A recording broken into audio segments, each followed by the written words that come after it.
Welcome to the Vital Dome podcast for Tuesday, December 14th. U.S. equity futures are in the red. So you have S&P futures down about 15 points. They had been higher this morning up until about 4:30 when they came for sale. You have the NASDAQ futures underperforming down about 105 points. That's about 66 basis points. And the Dow futures are down modestly, about 62 points, which is about 17 basis points. So you had kind of this phantom rally in the futures for most of the overnight and very early morning session that came to a halt at around 4:20, and then stocks came for sale. The piece of news that coincided with the drop was a relatively large study of the new Omicron variant that came out of South Africa. All the data really confirms everything that investors know. So all the indications now, really, since this variant was uncovered, suggested it is extremely contagious. You are going to see a spike in cases. It is not as virulent as its peers, so the severity of illness that's caused by it is much less, which means hospitalizations will not rise at nearly the same pace as case numbers compared to prior variants. And with regards to vaccines, a normal dose, which is 2 shots of the Pfizer vaccine, provides minimal protection against infection but considerable protection against hospitalization. And then remember, this wasn't out this morning, but prior indications have suggested that a boosted person, so that has the normal dose plus the booster shot of the Pfizer vaccine, is protected against infection. So that seems to be what all the data is pointing to as far as how this new variant will behave. And so I think the implications are you are going to see cases spike.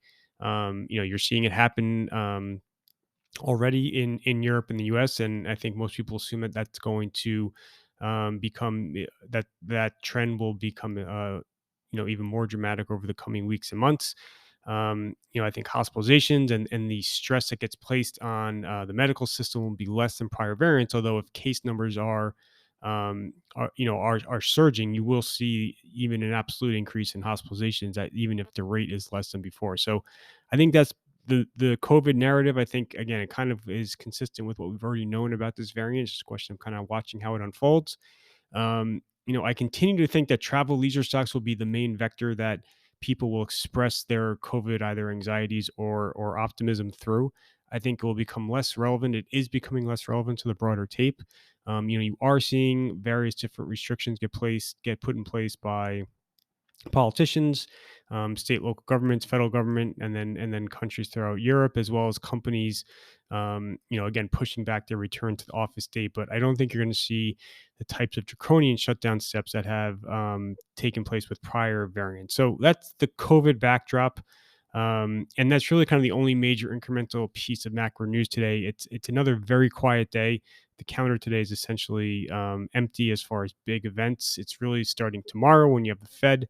And again, I continue to think you have kind of four major catalysts this week, starting with the Fed Wednesday afternoon, the ECB decision Thursday morning, Adobe earnings Thursday before the open, and then FedEx earnings Thursday after the close. I think those four events will really kind of dictate how the week unfolds. Otherwise, on the monetary policy front, it's kind of, again, more of the same. We're still waiting to see how the Fed and ECB unfold. I think if you kind of look beneath the surface now, going back over the last couple of weeks, the Fed is causing a taper tantrum. It's just not happening in treasuries. It's happening in tech stocks. We haven't really seen it on the surface of the market because you've had huge gains in some mega cap stocks like Apple in particular. You did see yesterday an ominous development in that Apple really started to crack late in the session, and that really contributed to the broader market dip. So if you start to see that, if that trend were to continue, where these mega cap tech stocks follow some of their smaller cap peers, which have been extremely heavy over the last several weeks, that will obviously create greater damage in the market. And then I think, we can't overlook when this is happening on the calendar. So you have a lot of portfolio damage that's been inflicted by the tech pain, tech selling in the last couple of weeks. It's happening at a period of time when investors are very reluctant to kind of get out on the risk curve, given that we have just a couple of weeks left in the year and there's a lot of performance considerations. So that is, I think, exacerbating some of the anxiety that's occurring in markets right now. So again, that's kind of it in terms of the macro setup. You had a couple of other items. So there was a reduction on some growth estimates as various different organizations take into account COVID developments. You had a very hot inflation number out of India. And then there are a lot of company specific items, a lot of M&A this morning. So check everything out in the piece today. Not going to be able to go through everything. Not so much on the earnings front. Again, there weren't a ton of earnings last night. There aren't any really major ones on the calendar today. And then again, it's just kind of waiting for those big events to unfold starting tomorrow. So that is everything for today, Tuesday, December 14th. Thank you for listening.